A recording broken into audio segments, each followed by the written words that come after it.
शेतकऱ्यांच्या वेदना ज्याला कळत नाही, ज्याला मुंबईच्या 72व्या मजल्याची सवय आहे, संभाजीनगरात 22,000 स्क्वेअर फीटच्या राजमहालाची सवय, त्याला शेतकऱ्याच्या व्यथा आणि वेदना काय करणार? म्हणून आमच्या बोंबा भावनांना जर बोंबा म्हणत असेल तर मला असं वाटतं त्यांना त्यांच्या भावना लखलाव.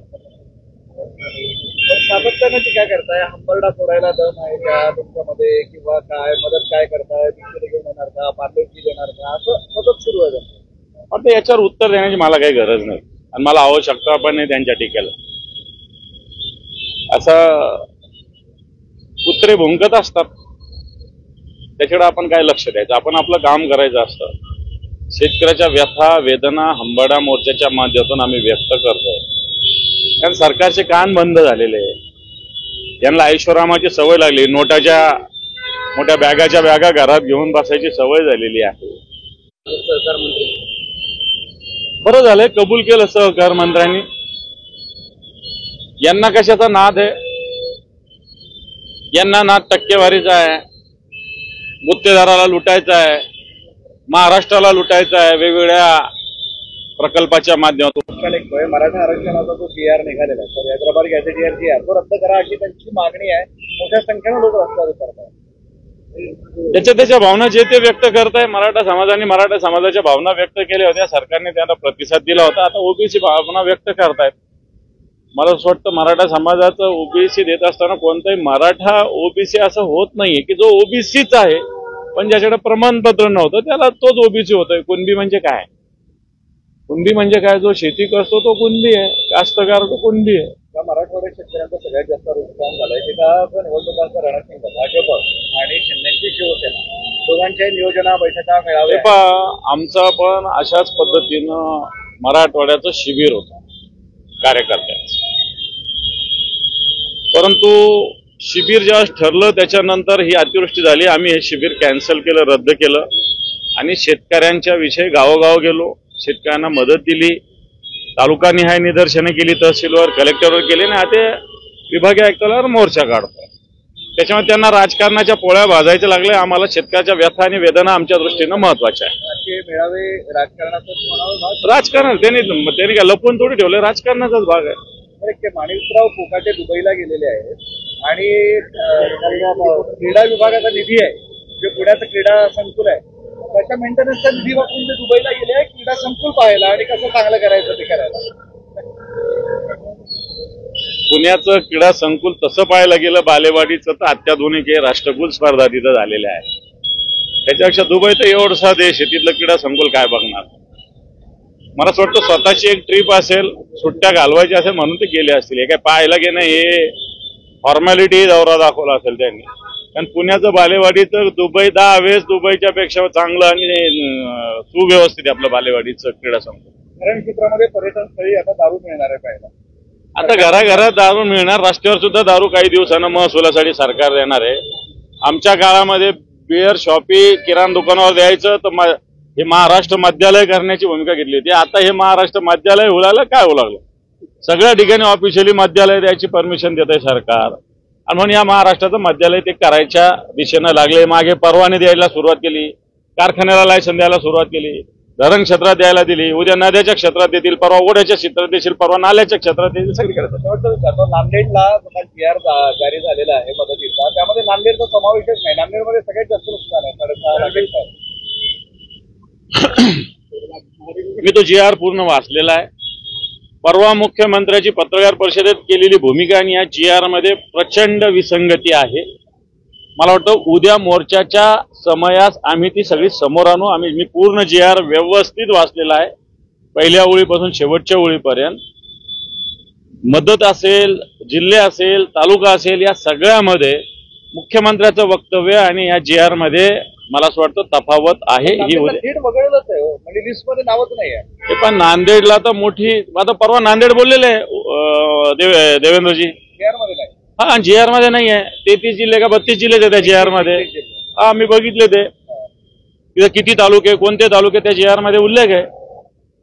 मला असं वाटतं प्रशासनाचं लक्ष नाही का? नांदेडला तर काय काय घडलेलं आहे. म्हशी वाहून गेल्या, जनावर वाहून गेले, जमीन तर राहिलीच नाही, नद्याचे पाणी घराघरात घुसले, अतिवृष्टी मोठ्या प्रमाणावर झाली, लोकांचे घरदार हे झालेले आहे, तरी नांदेड कसा आला नाही हा एक प्रश्नच आहे. हे घ्या ना लवकर. आम्ही पुढे निघालो घे लोक दादा करते गेलो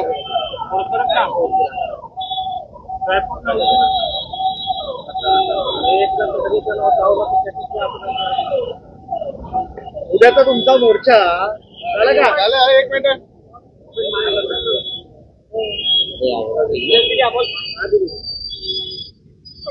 गणेश, उद्याचा तुमचा मोर्चा म्हणजे बोंबा मारायचा आणि शक्ती प्रदर्शन करण्याचा केविलवाना प्रयत्न आहे. पालकमंत्री संजय शिरसाट. शेतकऱ्यांच्या वेदना ज्याला कळत नाही, ज्याला मुंबईच्या 72व्या मजल्याची सवय आहे, संभाजीनगरात 22,000 स्क्वेअर फीटच्या राजमहालाची सवय, त्याला शेतकऱ्याच्या व्यथा आणि वेदना काय करणार. आणि म्हणून आमच्या बोंबाला बोंबा, भावनांना जर बोंबा म्हणत असेल तर मला असं वाटतं त्यांना त्यांच्या भावना लखलाव. सातत्यानं टीका करताय, हंबरडा फोडायला दम आहे का तुमच्यामध्ये किंवा काय मदत काय करताय, पिक्चर घेऊन येणार का, पार्लरची देणार का, असं सतत सुरू आहे. पण याच्यावर उत्तर देण्याची मला काही गरज नाही आणि मला आवश्यकता पण नाही त्यांच्या टीकेला. असं कुत्रे भुंकत असतात, त्याच्याकडे आपण काय लक्ष द्यायचं. आपण आपलं काम करायचं असतं. शेतकऱ्याच्या व्यथा वेदना हंबरडा मोर्चाच्या माध्यमातून आम्ही व्यक्त करतोय. कारण सरकारचे कान बंद झालेले आहे. यांना ऐशोरामाची सवय लागली, नोटाच्या मोठ्या बॅगाच्या बॅगा घरात घेऊन बसायची सवय झालेली आहे. सहकार मंत्री बरं झालंय कबूल केलं सहकार मंत्र्यांनी. यांना कशाचा नाद आहे? यांना नाद टक्केवारीचा आहे, गुत्तेदाराला लुटायचा आहे, महाराष्ट्राला लुटायचा आहे वेगवेगळ्या प्रकल्पाच्या माध्यमातून. मराठा आरक्षणाचा जो GR निघालेला आहे, हैदराबाद गॅझेटियर GR तो रद्द करा अशी त्यांची मागणी आहे. मोठ्या संख्येने लोक रस्त्यावर उतरतात. त्याच्या भावना जे ते व्यक्त करताय. मराठा समाजाने मराठा समाजाच्या भावना व्यक्त केल्या होत्या, सरकारने त्यांना प्रतिसाद दिला होता. आता ओबीसी भावना व्यक्त करतायत. मला असं वाटतं मराठा समाजाचं ओबीसी देत असताना कोणताही मराठा ओबीसी असं होत नाहीये की जो ओबीसीच आहे पण ज्याच्याकडे प्रमाणपत्र नव्हतं त्याला तोच ओबीसी होतोय. कुणबी म्हणजे काय? कुणबी म्हणजे काय? जो शेती करतो तो कुणबी आहे, कास्तकार तो कुणबी आहे.